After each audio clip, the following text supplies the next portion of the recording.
హెబ్రీయులకు రాసిన పత్రిక 9వ అధ్యాయము మొదటి 10 వచనాలు ధ్యానించుకుని ప్రార్థనలోకి వెళ్దాం. మొదటి నిబంధనకైతే సేవా నియమములను ఈ లోక సంబంధమైన పరిశుద్ధ స్థలమును ఉండెను. మొదటి నిబంధన ఇశ్రాయేల్ని ఐగుప్తు నుంచి దేవుడు మోషే ద్వారా అహరోనుల ద్వారా విడిపించినప్పుడు పాలు తేనెలు ప్రవహించే దేశం అంటే సమృద్ధి గల దేశము కనానుని వారికి ఇచ్చాడు. తర్వాత అక్కడ సేవా నియమాలు ఏ రీతిగా పాటించాలి అనేది ముందుగానే వారు ఇంకా ఆ దేశానికి ప్రవేశించకముందే ఐగుప్తులో నుండి అరణ్యంలోనికి తీసుకుని వచ్చి ఆ అరణ్యంలో ఈ సేవా నియమాలన్నింటినీ మొదటి నిబంధనను ఇచ్చాడన్నమాట. ఇంకా ప్రవేశించకముందే అంటే అర్థం ఏంటి? కనాన్లోను తర్వాత కనానికి ఐగుప్తుకి మధ్యలో ఉన్నారు.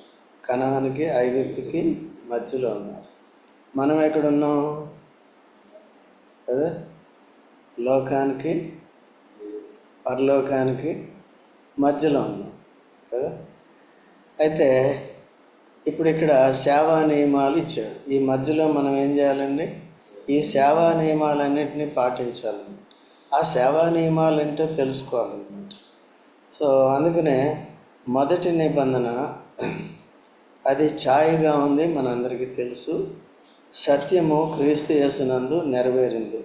సో వీటిలో ఉన్నవి కొత్త నిబంధనలో కూడా అవి ఎలాగుంటాయని మనం చూసుకుని దాన్ని మనం పాటించేవారుగా ఉండాలి.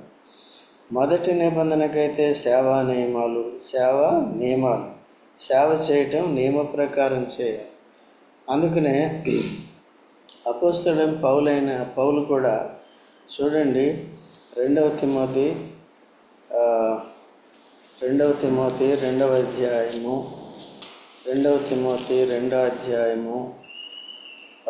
4వ వచనం చదవండి త్వరగా. పోనప్పుడు ఈ జీవన వ్యాపారములలో చిక్కుకొనడు మరియు జడ్డి అయిన వాడు పోరాడినప్పుడు నియమ ప్రకారం పోరాడకుండా కిరీటము దొరకదు. జడ్డి అయిన వాడు ఏంటండి? ఎలాగంటే నియమ ప్రకారము. ఈ లోకంలో పోరాటాలు లేకపోతే ఆటలు పాటలు ఏదైనప్పటికీ కూడా దేని ప్రకారం చేయాలి? నియమ ప్రకారం. అదేవిధంగా అటువంటి సేవా నియమాలని అటు పాత నిబంధనలో ఇచ్చాడు. పాత నిబంధనకు అనుగుణంగా కొత్త నిబంధనలో కూడా ఉన్నాయి. అయితే నేటి దినాల్లో ఏంటంటే ఆ నియమాలు ఏంటో ఎరక్క, ఆ నియమాలు ఏంటో పాటించక క్రైస్తవ సంఘాలు నడుచుకునే పరిస్థితి చాలా ఎక్కువగా ఉంటుందన్నమాట. అందుకనే మొట్టమొదటిగా ఈ సేవకులకు ఏం చేయాలంటే ఈ ప్రత్యక్షత అనేది అవసరం. పాత నిబంధనని అర్థం చేసుకోకపోతే కొత్త నిబంధన అసలే అర్థం కాదు. నేటి దినాల్లో కృప ఉందని ఏం చేస్తున్నారంటే అడ్డదిడ్డంగా కొట్టుకుపోతున్నారు. అక్కడ ఒక పక్కన యేసు ప్రభు సాక్షాత్తు తానే ఏమని చెప్తున్నాడు? అక్రమంగా నడుచుకున్న వారులారా మీరెవరో? అక్రమంగా నడుచుకున్న వారంటే నియమ ప్రకారము విశ్వాసం ఉంచిన వారు, నియమ ప్రకారము సేవ చేయని వారు, నియమ ప్రకారము సిద్ధపడినవారు. నియమ ప్రకారం రక్షణ కావాలంటే కూడా నియమం ఉంది. ఏం చేయాలి? మనం మొట్టమొదట మారు మనసు కావాలి. రెండవది యేసుక్రీస్తు మరణ పునరుద్ధానాలు విశ్వాసం ఉంచాలి. అదృశ్యమైనవి ఉన్నాయి అని నమ్మాలి. తర్వాత దేవుని నమ్మాలి, దేవుని వాగ్దానాలని నమ్మాలి. దేవుని వాక్యమైన బైబిల్ని ఆదికాండం నుంచి ప్రకటన వరకు ప్రతి పొల్లు ప్రతి సున్నాను కూడా మనం నమ్మేవారుగా ఉండాలి. సో ఇది కాబట్టి ఈ నియమాలు కొత్త నిబంధనలో కూడా చాలా వరకు పాటించకుండా అవి అర్థం కాకుండా ప్రత్యక్షత లేకుండా చాలా ఇదిగా ఉంటారు. అందుకనే బ్రదర్ భక్సింగ్ గారు సేవ తాను ఏదో ఒక పద్ధతిని చూసి ఆరంభించలేదు, కానీ అప్పటికి ఆల్మోస్ట్ ఏంటంటే అపోస్తల బోధ, సహవాసం, రొట్టె విచ్చుట, ప్రార్థన నుంచి డీవియేట్ అయిపోయింది సంఘాలని. ఆ సార్వత్రిక సంఘంలో ఆరంభించిన నియమ ప్రకారము ఆల్మోస్ట్ డీవియేట్ అయిపోయింది. తర్వాత సువార్త బేస్ నుంచి కూడా తప్పిపోయింది. సంఘం సువార్త బేస్డ్గా ఉండాలి. సో దాని నుంచి కూడా తప్పిపోయినాయి. మారు మనసులైన క్రైస్తవులు ఎక్కువైపోయారు, ఆచార క్రైస్తవులు ఎక్కువైపోయారు. ఇవన్నీ కూడా లోకంలో ఎక్కువైపోయాయి. అప్పుడు భగత్ సింగ్ గారు ఏం చేశారంటే ఆ నీలగిరి కొండల మీదకి వెళ్ళి ఆయన ప్రార్థన చేశారు. ప్రార్థన చేసినప్పుడు దేవుడు ప్రత్యక్షత ఇచ్చాడు. ఇది కొత్త ప్రత్యక్షత కాదు, కానీ నాకు ఇచ్చిన దర్శనం ప్రకారం నేను చేస్తున్నాను అది కాదు. ఇది పాత ప్రత్యక్షతే. అపోస్తలుకి ఏదైతే యేసు ప్రభువు చెప్పాడో చూడండి. మత్తయి సువార్త 28వ అధ్యాయము 19వ వచనం చదవండి. 19:20. కాబట్టి మీరు వెళ్ళి సమస్త జనులను శిష్యులనుగా చేయడి, తండ్రి యొక్కయు కుమారుని యొక్కయు పరిశుద్ధాత్మ యొక్కయు నామములోనికి వారికి బాప్తిస్మం ఇచ్చుచు, ఇది నేను ఇచ్చుచు నేను మీకు ఏ సంగతులను ఎవరికైతే బాప్తిసం ఇచ్చారో తండ్రి యొక్కయు కుమారు యొక్కయు పరిశుద్ధాత్మకు నామంలోనికి వారికి నేను ఏ ఏ సంగతులు మీకు ఆజ్ఞాపించుతున్నో వాటిని వాటన్నిటినీ గైకొనవాలని వారికి బోధించడం. ఏంటి మరి ఇవన్నీ ఇక్కడ ఏంటంటే వేగ్గా ఉన్నాయి. ఇక్కడ వాటన్నిటినీ వారికి బోధించడం అంటే మనకి ఎట్లా తెలుస్తుందంటే, అప్పుడు పేతురు సువార్త చెప్పిన తర్వాత వారికి బాప్తిసం ఇచ్చిన తర్వాత వారికి ఈ క్రమాన్ని పెట్టాడు. ఏం పెట్టాడు? అపోస్తల బోధ, సహవాసం, రొట్టె విరుచుట, ప్రార్థన. ఇప్పుడు దీని నుంచి చాలామంది డీవియేట్ అయిపోయారు. అయితే ఇప్పుడు ఇక్కడ భగత్ సింగ్ గారు ఇంకోటి ఏం పెట్టాడంటే, సండే సర్వీస్ ఎట్లా ఉంటుంది? మొదట ఆరాధన, తర్వాత బల్ల. ఇది ఎక్కడి నుంచి వచ్చింది? కొత్తగా పెట్టాడు. ఇది భగత్ సింగ్ గారి పద్ధతి అండి అంటారు చాలామంది, తెలియకపో. భగత్ సింగ్ గారే ఎక్కడ బైబిల్లో ఉంది. పాత నిబంధనలు ఏముంది? వాళ్ళు సమాజముగా కూడినప్పుడు ఏం చేసేవారు?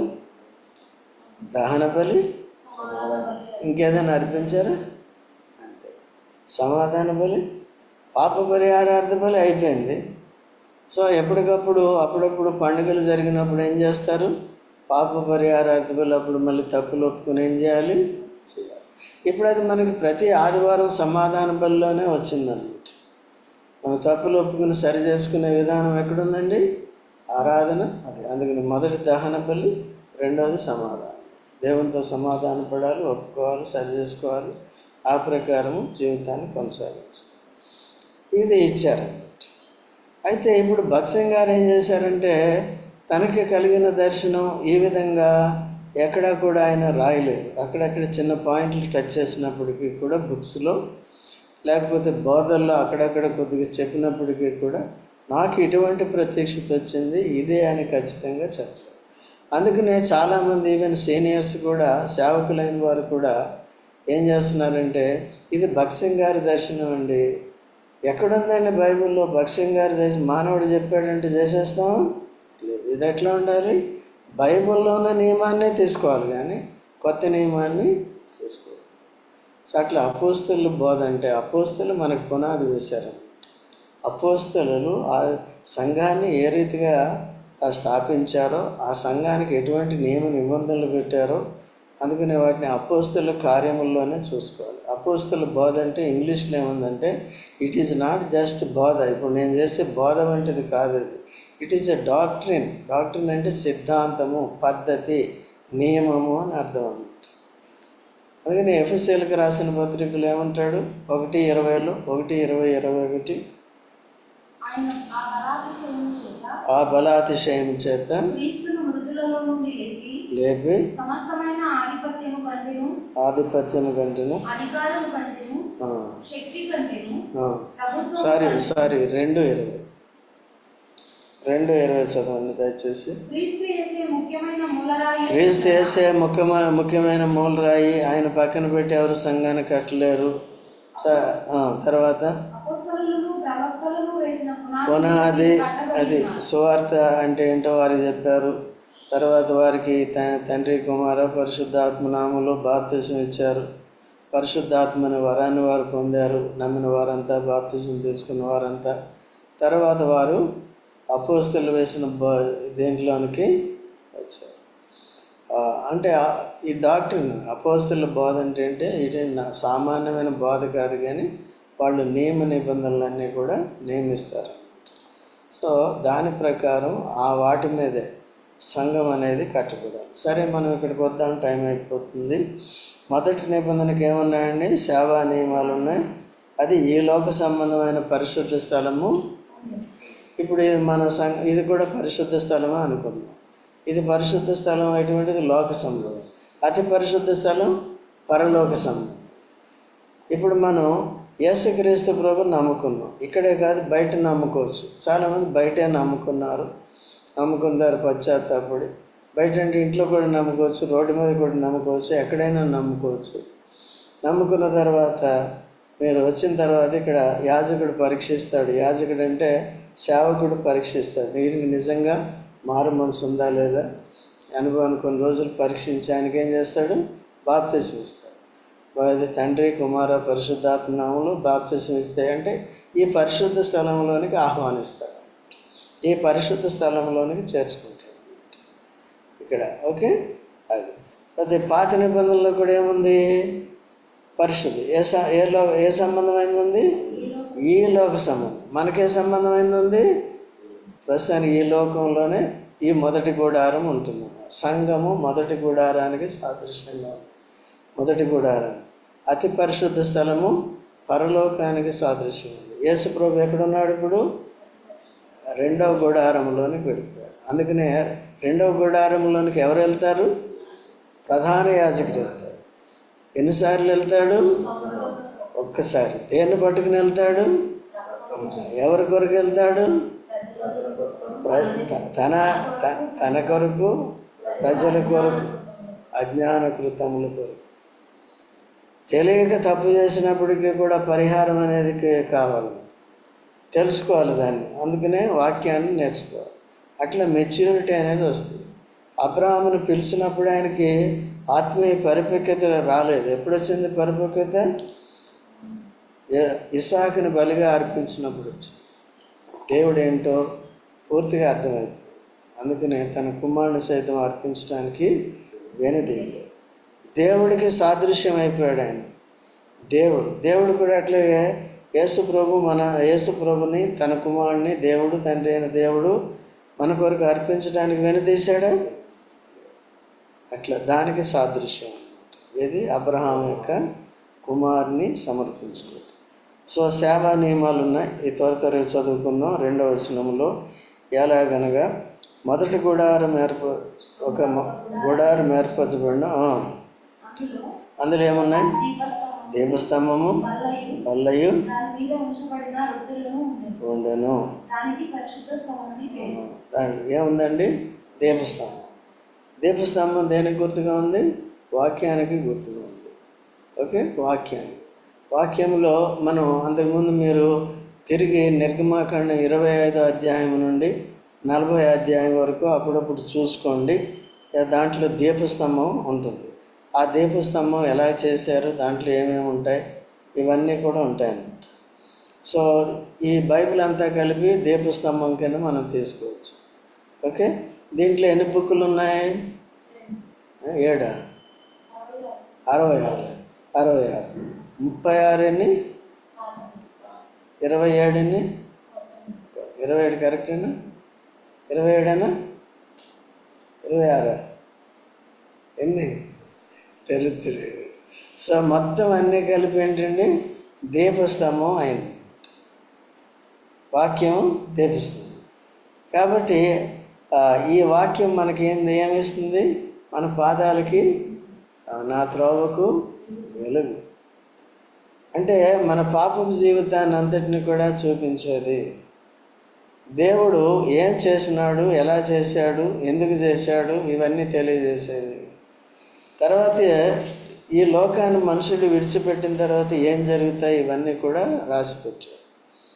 వెలుగంటే సత్యానికి గుర్తుగా ఉంది. వెలుగంటే జీవానికి, దేవుని జీవానికి గుర్తుగా ఉంది. లేక వెలుగంటే పవిత్ర జీవితానికి గుర్తుగా ఉంది. వెలుగంటే మంచితనము, నీతి, సత్యానికి గుర్తుగా ఉంది. ఎఫెసీ 5:9 కూడా మనం అనేక సార్లు చదువుకున్నాం.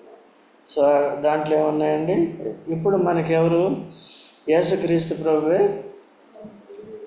సత్యం, యేసుక్రీస్తు ప్రభువే వెలుగు.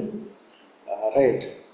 ఆ తర్వాత అంత్య దినాల్లో అందుకని హెబ్రీ పత్రికలో దేవుడు నానా విధాలుగా గతంలో పాత నిబంధనలో మాట్లాడుతూ వచ్చాడు. ఇప్పుడు ఎవరి ద్వారా మాట్లాడుతున్నాడు? తన కుమారుని ద్వారానే మాట్లాడుతున్నాడు. తన కుమారుని ద్వారానే పాపక్షమాపణ ఇస్తున్నాడు. తన కుమారుని ద్వారానే సేవ చేసే అధికారము ఆధిక్యత ఇస్తున్నాడు. అంతా కుమారుని ద్వారానే. సో ఇక్కడ క్లుప్తంగా మనం చూసినప్పుడు ఏమున్నాయంటే ఆ మందసంలో దీపస్తంభం, బల్ల, రొట్టె, దాని మీద ఉంచబడిన రొట్టెలను. ఇప్పుడు దానికి మనం గుర్తుగా కూడా మనం బల్ల మీద ఏం పెడుతున్నాం? మనం రొట్టె. ఆ రొట్టె ఎవరు? ద్రాక్షారసం. ఈ రెండింటిని యేసుప్రభువు చెప్పాడు అనమాట. నన్ను జ్ఞాపకం చేసుకుంటే దీన్ని చేయడని. ఈ రొట్టె నా శరీరానికి గుర్తు, ఈ పాత్ర నా రక్తానికి గుర్తు. కాబట్టి అట్లా నన్ను జ్ఞాపకం చేసుకుంటే దీన్ని చేయడని చెప్పాడు. ఇవన్నీ మనం అంతకుముందు చూసుకున్నాం నిర్గమకాండంలో. అక్కడ మరొకసారి మీరు చూసుకోవచ్చు. దానికి ఏమని పేరు పెట్టాడు? పరిశుద్ధ స్థలంలో ఉండేది ఏంటి చెప్పండి? దీపస్తంభము. ఎన్ని? 4. దీపస్తంభము, బల్ల మీద ఉంచబడిన రొట్టెలు. దీనికి ఏం చెప్పారు? పరిశుద్ధ స్థలం. ఇప్పుడు ఇది కూడా పరిశుద్ధ స్థలం. దీంట్లో కూడా ఏముండాలి? దీపస్తంభం. అంటే వాక్యం లేకుండా మనం ఏం చేయాలి? వాక్యాన్ని ఫస్ట్ ఏం చేయాలి? మనం చదువుకోవాలి, ధ్యానించుకోవాలి. అది ఏం చెప్తుందో దాని ప్రకారం మనం జాగ్రత్త సరి చేసుకోవాలి. ఆ నియమాలు ఏంటో తెలుసుకుని నియమం ప్రకారము చెప్పాలి. ఓకేనండి. తర్వాత 3వ వచనం, 2వ తెరకు అవతల అతి పరిశుద్ధ గుడారం ఉండను.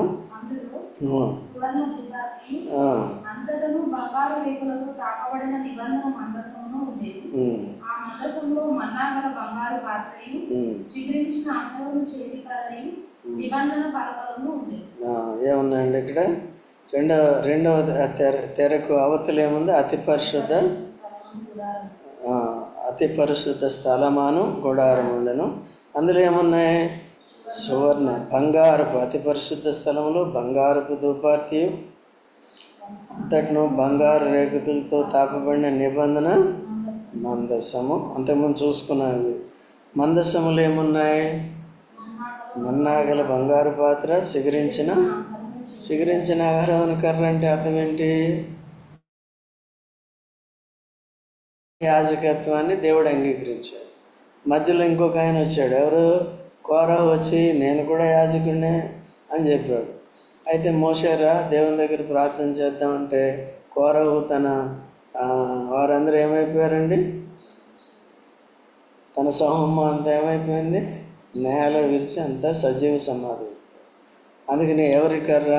నిర్గమాకాండం 17వ అధ్యాయంలో ఉంటుంది. ఎవరి కర్ర చిగురించింది అంటే దేవుడు ఏర్పరచుకున్న వారిని, వారి పరిచర్య ఫలిస్తుంది. కానీ ఎవరంటే వారు చేస్తే కాదు, పోటీకి చేస్తే కాదు, కక్షతోనో మిషతోనో చేస్తున్నారంటాడు పౌలు దినాల్లో కదా. కాబట్టి కక్షతో మిషతో చేయకూడదు. అది వారికి ఏం ప్రతిఫలం ఉండదు. ఒకవేళ ఆ పరిచర్య ద్వారా ఎవరైనా మేలు పొందుతారేమో కానీ చేసేవాడికి మాత్రం లెక్క చెప్పవలసి ఉంటుంది. తర్వాత 2వ గుడారంలో ఇవి ఉంటాయండి. తర్వాత చూడండి, అందుకనే ప్రకటన గ్రంథం 8వ అధ్యాయము, ప్రకటన 8వ అధ్యాయము 3వ వచనం చదవండి త్వరగా. మరియు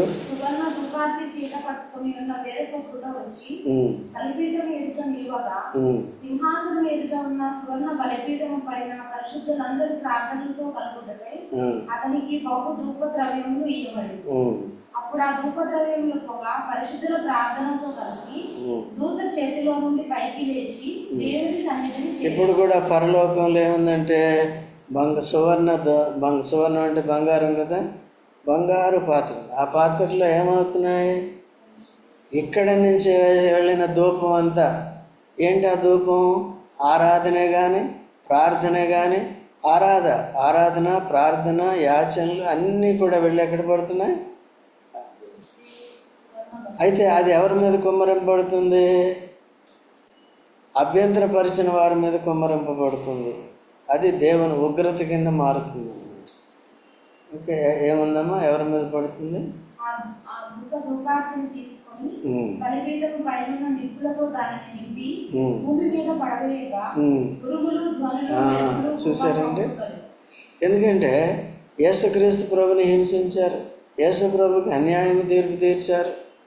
తర్వాత క్రీస్తును ప్రకటించే వారిని కూడా హింసిస్తున్నారు, వారి కొరకు ప్రార్థించే వారిని కూడా హింసిస్తున్నారు. సో మన ధూపాలన్నీ ఎక్కడ చేరుతున్నాయి? అయితే మనం ఎప్పుడు నాకు పిల్లల్ని ఇవ్వలేదు, నాకు అది ఇవ్వలేదు, ఇది ఇవ్వలేదు, ఓకే అది చేస్తాం, అది వేరే, అది మన అవసరం. అయితే ఇప్పుడు ఏంటంటే మనం క్రీస్తు నిమిత్తము శ్రమ పడుతున్నందుకు, పరిచర్య చేస్తున్నందుకు నియమ ప్రకారం వచ్చే ఇబ్బందులు ఎవరి ద్వారా వస్తున్నాయి? సో ఆ విషయాల కొరకు ప్రార్థన చేసినప్పుడు అవి పోయి సువర్ణ దీపంలో ఏమవుతాయి? దీపార్తిర ఏంటది, ధూపార్తిలో పడతాయి. అర్థమైందండి? మన ప్రార్థనలు ఎక్కడ పడాలి? అక్కడ పడే ప్రార్థనలు చేయాలి. ఓకే, అందుకనే దేవుడు ఏం చెప్పాడంటే, నా నీతిని, రాజ్యాన్ని మొదటి బయటకు వెతకండి, అప్పుడు ఇవన్నీ, పెళ్ళి కావాలా, ఉద్యోగం కావాలి, నీతిని సరిగ్గా వెతకాలి, నియమ ప్రకారం వెతకాలి, సేవ చేయాలి, పరిశుద్ధ స్థలం ఎందుకుందో చూసుకోవాలి, అతి పరిశుద్ధ స్థలంలో ఏమవుతుందో తెలుసుకోవాలి. కాబట్టి 9వ అధ్యాయం మీరు పదే పదే చదువుకుంటే అర్థమవుతుంది. ఇప్పటికే చాలా వరకు అర్థమై ఉంటుంది. అలాగా మన ప్రార్థనలు వెళ్ళాలి. సో మన్నా గల పాత్ర, మన్నా ఎందుకు పెట్టారని దాంట్లో, ఎందుకంటే వారి అవిధేయతకు చూసినగా పెట్టారు. మన్నాను అసహించుకున్నారు వాళ్ళు, వారు జీవితాన్ని సరి చేసుకోలేదు, కాబట్టి అయోగ్యంగా పాత్రలై వారు నాశనం అయిపోయారు.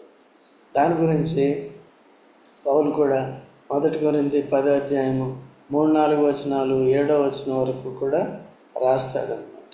చూడండి, త్వరగా చదవండి, టైం లేదు. 1 కొరింథీ 10:3 నుంచి. బాప్తిజం అనేది కొత్త నిబంధనలో ఆరంభమైంది అనుకుంటారు చాలామంది, పొరపాటు. పాత నిబంధనలోనే మోషేను బట్టి, చదువమ్మా, మోషేను బట్టి మేఘంలోను సముద్రంలోను బాప్తిజం. పైన మేఘం ఉంది, కింద సముద్రం పాయలైంది. కాబట్టి మేఘంలో నీళ్లుంటాయి, సముద్రంలో నీళ్లు ఉన్నాయి, కానీ పాయలైంది. దాని నుంచి ఏం చేశారండి, విశ్వసించిన ఇశ్రాయేల్ అంతా బయటకు వచ్చేసారు. వచ్చిన వెంటనే అదేమైపోయింది, మోసుగు. తర్వాత ఏమైందమ్మా, అందరికీ ఏమిచ్చాడు అక్కడ? నేను మటన్ తింటాను, నేను చికెన్ తింటాను, నేను కూరగాయలు తింటాను లేదు. అక్కడ ఏమిచ్చాడు? అందరికీ ఒకటే, ఆత్మ సంబంధమైన ఆహారం ఇచ్చాడు. ఇప్పుడు మన ఆత్మ సంబంధమైన ఆహారం ఏంటి? వాక్యం. మన ఆత్మ సంబంధమైన ఆహారం ఏంటి? యేసు ప్రభు. యేసు ప్రభు రక్త మాంసాల్లో పాలు పొందినప్పుడు ఏం చేయాలి? మనందరికీ ఒకటే ఆహారం కదా. ఎప్పటికప్పుడు మనం పవిత్రంగా ఉండాలి. సో వాళ్ళు ఏం చేశారు? ఒకే రకమైన బాప్తిసం తీసుకున్న తర్వాత ఏం చేశారు? ఇప్పుడు చాలామందికి, కొంతమంది జయరాజ్ అని ఉంటాడు స్పెషల్ స్పీకర్, ఆయనకి తెలియదు. బాప్తిసం తీసుకున్న వాళ్ళు కూడా తీసుకోవచ్చు బాలులు అంటారు. ఇక్కడ ఎలా ఉందండి క్రమం? మేము వారు బయటకు వచ్చిన తర్వాత ఓకే అప్పుడు కదా అదే క్రమం, ఇప్పుడు కూడా అదే. ఈ చిన్న విషయాలు కూడా తెలియదు, కానీ వాళ్ళు స్పెషల్ స్పీకర్స్. అర్థమవుతుందా? అయితే కొన్ని విషయాలు తప్పిపోతున్నప్పటికీ అవి నేర్చుకోవాలి. ఇప్పుడు తనకు సైతం స్పెషల్ స్పీకర్ అయినప్పటికీ కొన్ని విషయాల్లో ప్రత్యక్ష అన్ని విషయాల్లో ఉండదు కనుక ఎవరొకరి దగ్గర నేర్చుకోవడానికి ఇష్టపడాలి. నాకు తెలియదండి అని చెప్పేస్తే అయిపోయింది. ఎవరో ప్రశ్న వేశారు, వేసిన తర్వాత ఇప్పుడు ఈయన చెప్పిందే వేదం అనుకుంటున్నారు. అనుకుని ఏమవుతున్నారండి? చాలామంది ఈ ఫేవరెటిజం అనేది ఉండకూడదు. ఓకే, జాగ్రత్తగా ఉండండి. మీరు కూడా ఈ నియమాల దగ్గరికి వచ్చేటప్పుడు మీరు ఎవరి మాట వినకండి. రైట్, అర్థమైందా? సరిగా ఎవరి మాట అంటే నా మాట వినొద్దని చెప్పట్లేదు. ఎందుకంటే మీరు నన్ను దగ్గర ఉంటాను కాబట్టి యూ కెన్ క్వశ్చన్. అయితే మీరు వేరే వాళ్ళని ఎట్లా క్వశ్చన్ చేస్తారు? మీరు విని అట్లా కొట్టుకుని వెళ్ళిపోతారు. ఎంతవరకు వచ్చింది? తర్వాత చదువమ్మా అదే 13. అది అందరూ ఆత్మ సంబంధమైన ఒకే పానీయమును పానం చేసిరి. ఏలయనగా తమను వెంబడించిన ఆత్మ సంబంధమైన బండలోనిది తాగిరి. ఆ బండ క్రీస్తే. అయితే వారిలో ఎక్కువ మంది దేవునికి బండ క్రీస్తే. బండలోని నీళ్లు పరిశుద్ధాత్మకు గుర్తుగా ఉన్నాయి. మనమందరం కూడా యేసుప్రభుని నమ్ముకున్నాం. యేసుప్రభు ద్వారా ఎవరు ఏమొచ్చారు? పరిశుద్ధాత్మ. మీకు ఆత్మ, నాకు ఆత్మ, సంఘం విడిపోయింది కదా. కాబట్టి నానా రీతిలుగా నమ్ముతున్నారు ఆత్మని. అట్లా నమ్ముకున్నాం. తర్వాత అయితే వారిలో ఎక్కువ మంది దేవునికి ఇష్టలుగా అది సంగతి. సంహరింపబడేది. ఎందుకంటే ఈ పరిశుద్ధమైన ఆహారం ఏముందమ్మా? ఆత్మ సంబంధమైన ఆహారం ఏమైందంటే అయోగ్యంగా భుజించారు ఇక్కడ. అందుకని ఇక్కడ మనకు కూడా ఏమి హెచ్చరిక ఇవ్వబడుతుంది? అయోగ్యంగా పాలు పొంది ఏమవుతారు? ఆత్మీయంగా చనిపోతాం. రోగులు, బలహీనులు, రోగులు, నిద్ర కూడా ఉంది కదా. నిద్ర, ఇవన్నీ నష్టాలు వస్తాయండి. తెలియదు, జాగ్రత్తగా ఉండాలి. తర్వాత ఇప్పుడు అర్థమైందండి. ఇంకేముందంట? చిగురించిన ఆహారం కర్ర, నిబంధన పలకలు. ఆ పలకల్ని ఏం చేశారంటే ఉల్లంఘించారు. అందుకని యేసుప్రభు రావాల్సి వచ్చింది. ఓకే, యేసుప్రభుని అంగీకరించి పాత నిబంధనలో ఉన్న దోషాలన్నీ సరి చేసుకోవాలి. అయితే తర్వాత చదవమ్మా.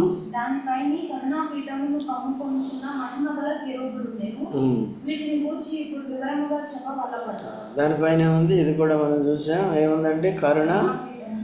పాపిని క్షమించాలంటే రక్తాన్ని చేతపట్టుకుని వెళ్ళి పాపాలు ఒప్పుకున్నప్పుడు కరుణాపీఠం నుండి దేవుడు ఏం చేస్తాడు? క్షమిస్తాడు. ఇక్కడ కెరూబులు కావలు ఉంటాయి. కెరూబులు ఆ కరుణాపీఠం దగ్గర కమ్ముకొని ఉంటాయి. కారణం ఏంటంటే ప్రత్యేకమైన దేవదూతలు. అయితే అవి మెటాలిక్ కూడా చేసి పెట్టారు.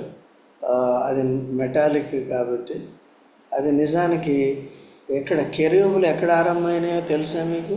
ఎక్కడున్నాయో తెలుసా మీకు? ఏమో ఎక్కడంటే ఏదైనా తోటలో ఆదామవ్వలు ఇద్దరు కూడా పాపం చేసిన తర్వాత వారు మళ్ళీ అక్కడికి వెళ్ళకుండా ఎవరున్నారండి? కెరూబులు ఉన్నారు. అక్కడ స్టార్ట్ అయింది. అంటే పరిశుద్ధ స్థలాన్ని కాసేవారని అర్థం. అతి పరిశుద్ధ స్థలాన్ని పాపులు ఎంటర్ అవ్వకుండా కాసేది. ఇప్పుడు ప్రధాన యాజకుడు దేని పట్టుకుని వెళ్ళాలి? అందుకనే ఆ కెరూబులు వెంటనే ఆయన్ని చచ్చిపోతాడు. అందుకని కెరూబుల యొక్క డ్యూటీ ఏంటండి? పాపం అంటే చచ్చిపోతాడు. కరుణ. అప్పుడు కరుణ అది అర్థమైందండి. కరుణ ఉంది కానీ సరైన నియమములు వెళ్ళాలి. రక్తాన్ని చేతపట్టుకుని అజ్ఞాన కృతాలు కొరకు దాన్ని సరి చేసుకుని ఒప్పుకొని వెళ్ళాలి. పవిత్రంగా వెళ్ళాలి. వెళ్ళిన తర్వాత అక్కడ అయ్యగారు సరిగ్గా ఉంటాడు, లేకపోతే ఏమవుతుంది? తర్వాత ఇది ఓకే. పౌలు చెప్పింది నేను చెప్పాను. ఏముందండి? ఆయన చెప్పాడు.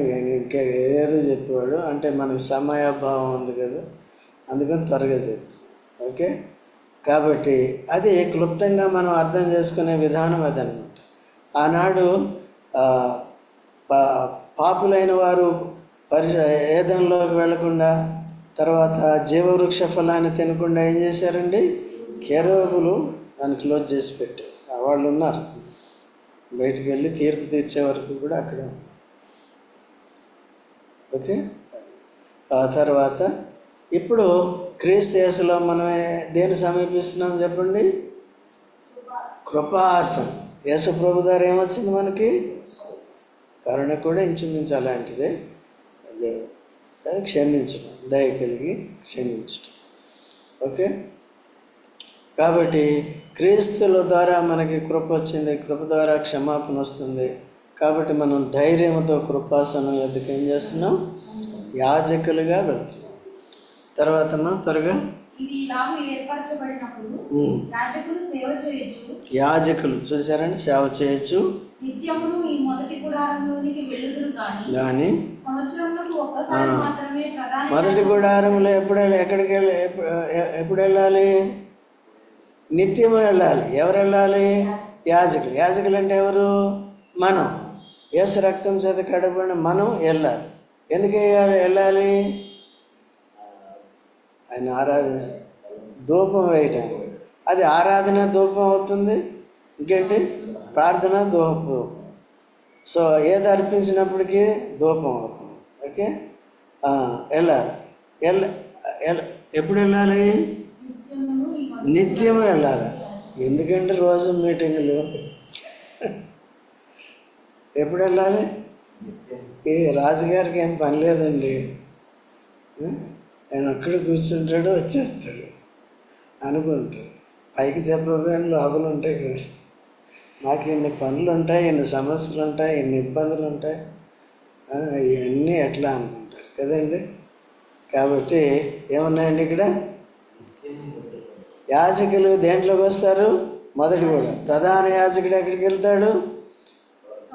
అతి పరిశుద్ధ స్థలంలో కదా. అప్పుడు సంవత్సరానికి. ఇప్పుడు యేసుక్రీస్తు ప్రభు శాశ్వతంగా నిరంతర యాజకుడు అయిపోయాడు, వెళ్ళిపోయాడు. అయితే మనం ప్రస్తుతానికి ఈ లోకంలో ఉన్న ఈ మందిరం, మన సంఘం అనే ఈ గుడారంలోనికి ఏం చేయాలి? నిరంతరం వచ్చి ఏం చేయాలి? వాక్యాన్ని వినాలి కదా. వాక్యాన్ని విని దేవుని యొక్క వెలుగులో మనల్ని మనం సరి చేసుకుంటూ, వాక్యపు వెలుగులో ఆ ప్రకారము మన ప్రార్థనలు, యాచనలు, ఆరాధన, సమర్పణలు అర్పించుకోవాలి. ఓకేనండి.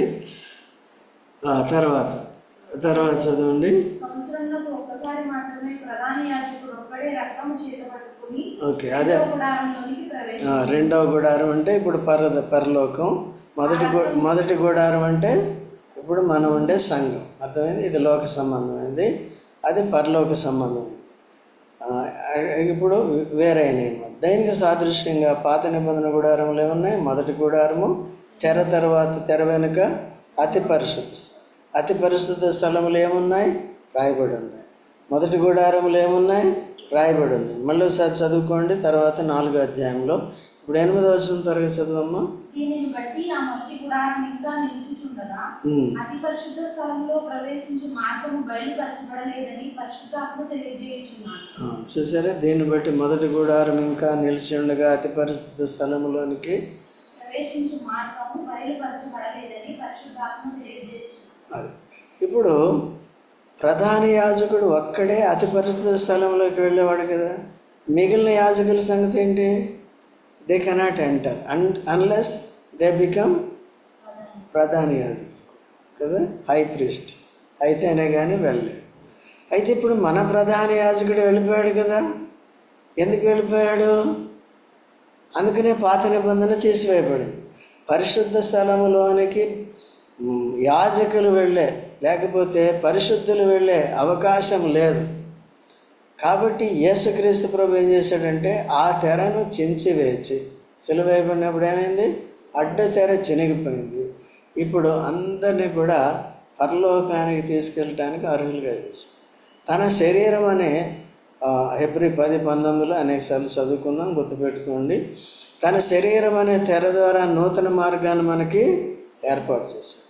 ఒకవేళ యాజకులు అతి పరిశుద్ధ స్థలంలోనికి వెళ్ళే అవకాశం ఉంటే పాత నిబంధన మార్చవలసిన పని లేదు. వారికి మార్గం లేదు కనుక యేసు ప్రభు వచ్చి తానే శాశ్వతమైన బలి అర్పించి ఆ అడ్డు తెరను తొలగించి పరలోకానికి మనల్ని కూడా, యాజకులను కూడా తీసుకుని వెళ్ళటానికి తానే మార్గం అయ్యాడు. అందుకనే నేనే మార్గం, సత్యం, జీవం.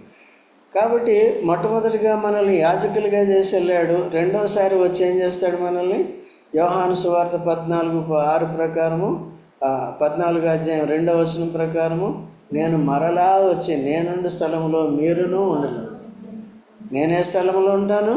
అతి పరిశుద్ధ స్థలంలో ఉంటానని వేసుకోండి.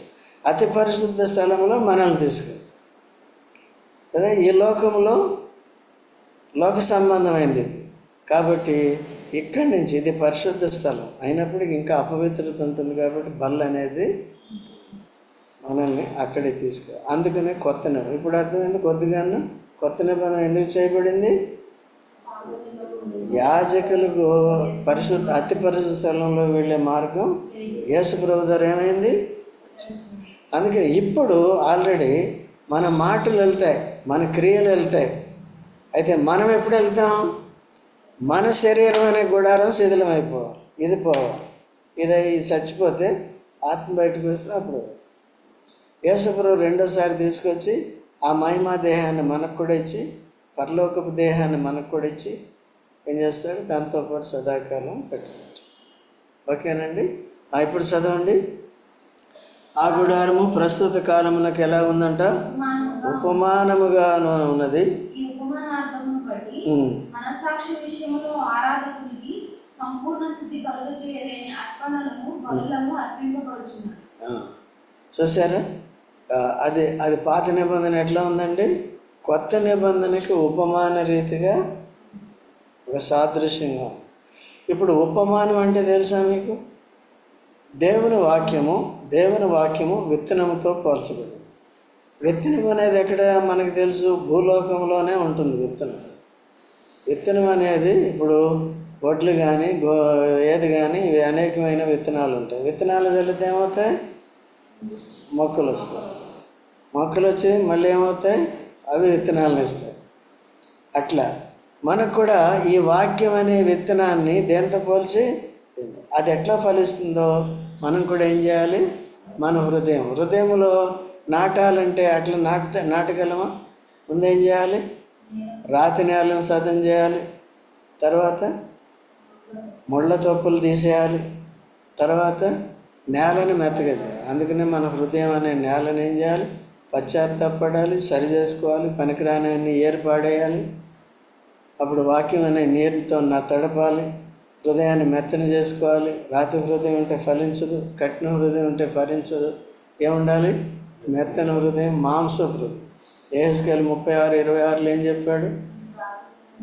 తీసివేసి ఇస్తాడు. మొదటి ఆదాము ఏమిచ్చాడు మనకి? అది తీసేసి ఇది ఇచ్చాడు. ఇప్పుడు యేసుప్రభు ఏం చేస్తాడు? రాతి నేలను తీసేసి, రాతి హృదయాన్ని తీసి ఇది ఇస్తాడు. ఓకే, టైం అయిపోతుంది. తర్వాత అమ్మా, ఇది దిద్దుబాటు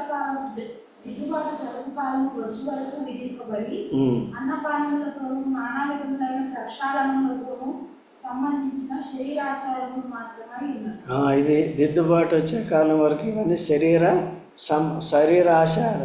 పాత నిబంధన అంతా ఏంటండి? శరీరాచారం. ఇప్పుడు కొత్త నిబంధనలో కూడా ఈ శరీరాచారాలని కొన్ని సంఘాలు పెడుతున్నాయా లేదా? మనం కూడా పెడుతున్నామా లేదా? దానికి పోకూడదు. పాత నిబంధన ప్రకారం అది దిద్దుబాటు వచ్చే వరకే. అవి దిద్దుబాటు క్రీస్తులో వచ్చేసింది. ఇప్పుడు గుడారం కట్టబడుతుంది. ఓకే, ఈ సంఘాన్ని తీసుకెళ్ళి ఎక్కడ పెట్టుకుంటాడు? పరలోకంలో అతి పరిశుద్ధ స్థలంలో, అక్కడ ఏకమైపోతాయి. సో వచ్చింది కాబట్టి పాత నిబంధన ప్రకారం మట్ల ఆదివారం, తట్ల ఆదివారం, బుట్ల ఆదివారం, గే ఆదివారం అవన్నీ అవసరం. ఇవన్నీ పర్ణశాలల పండుగ ఇవన్నీ ఎందుకంటే డబ్బులు వాళ్ళని భక్తిహీనులుగా చేయటానికి, బలహీనులుగా చేయటానికి. వారి దగ్గర ఈ భక్తి పేరు చెప్తే, ఈ పండుగల పేరు చెప్తే కానుకలు తీసుకొచ్చి వేస్తారు. మన దగ్గర అట్లా లేదు. ఓన్లీ ఆదివారమే కానుకలు ఏం చేయాలి? అది కూడా నియమ ప్రకారం ఇవ్వాలి. ఊరికే ఆలోపాలు, వాక్యానికి విరుద్ధంగా మీకు తెలిసినవి, నేను చేసేవి, ఇక్కడ పెట్టే నియమాలు ఏమన్నా ఉంటే మీరు అందరూ కూడా ఫ్రీగా చెప్పచ్చు. నేను ఎప్పుడు అటు అఫెండ్ అవను. దాని సత్యాన్ని సత్యమే ఎప్పుడు కూడా ఎవరైనా తీసుకోవాలి. లేకపోతే నా జీవితంలో నేనే మోసగించుకుంటాను. అందుకని ఎవరు చెప్పినప్పటికీ కూడా తీసుకుంటాను. ఓకేనండి. కాబట్టి అట్లా you are free to tell. అట్లా జరుగుతుంది, ఇట్లా జరుగుతుంది, ఇది దీని కొరకు పెట్టారు, దాని కొరకు పెట్టారు అని కూడా చెప్పచ్చు. సో ఇట్లా ఈ విషయాలు మనకు టైం లేదు, టైం అయిపోయింది. సో మళ్ళీ ఒకసారి వినండి. తర్వాత ప్రార్థనలోకి వెళ్దాం.